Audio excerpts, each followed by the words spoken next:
Okay, let's start our discussion with this very simple interview shot that we have here. Before we can adjust color, it's important that we first adjust our luma, our brightness. And for that, of course, we'll use our waveform monitor. Now, in this case, I've already gone ahead and done it. And I'm just going to show you, this is the adjustment. Notice we went, and if we go back, you can see that we've spread out our levels relatively well. And now we've got a better distribution, better contrast. Our blacks are spot on. So we've got a little better looking image here from what was previously pretty dark. Now some might say, I don't see any whites or any hundreds. You don't see anything on the 100 line because there's really no whites except the little glare here on this name tag. There's no white in this image. So it's expected that you'd see from 20 to 80 in this case, the range of the brightness. But we're going to shift our attention now to the color. If we go to our vector scope, you can see an interesting phenomenon, because some would say there's more color here than here. But if you notice and look at our vector scope, there is no change because we haven't done anything to the color. All we've done is correct the luminance. So there's no shifting, there's no changing, no spiking of our vector scope here. But we do want to make some changes. So we'll go to our effects, and I think we'll go ahead and use, let's start off with something simple like the RGB curves.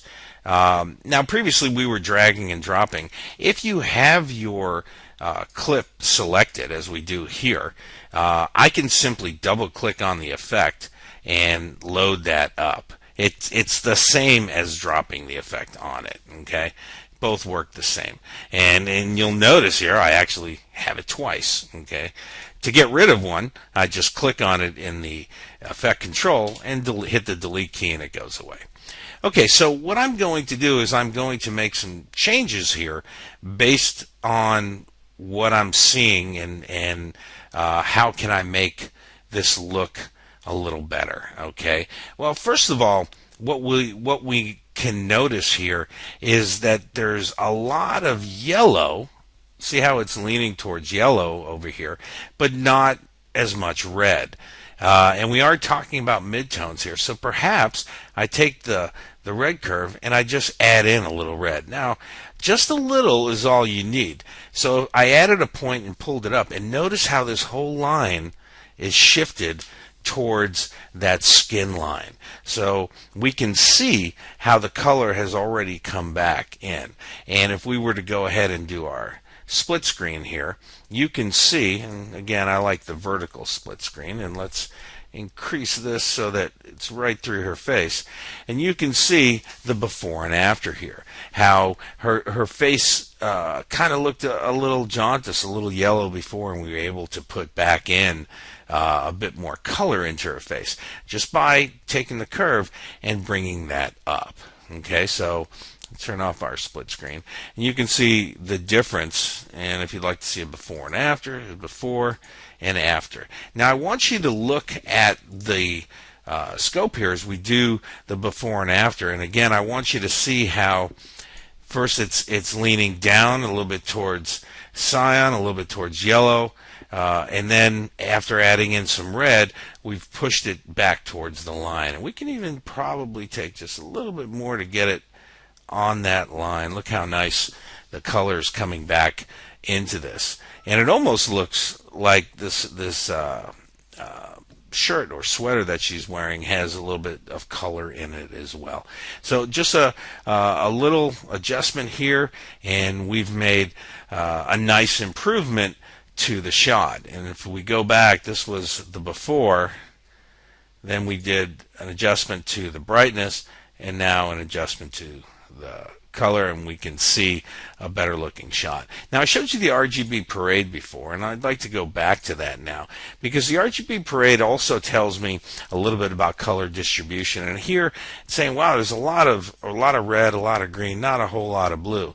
Now it's possible that we need a little blue in here, and that by adding some in, it may help the image. You have to be careful. If there's no blue in the shot, playing around with the blue could actually mess you up. So let's go back and look at our vector scope. And another thing we can do is we can actually take the vector scope, the waveform monitor, and the RGB parade all at the same time by selecting this.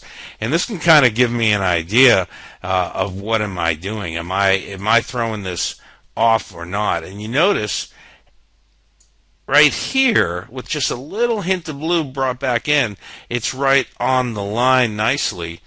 But if I went too far with it, see how it throws it off. Again, we're looking at the scope. So we don't want to make any drastic change.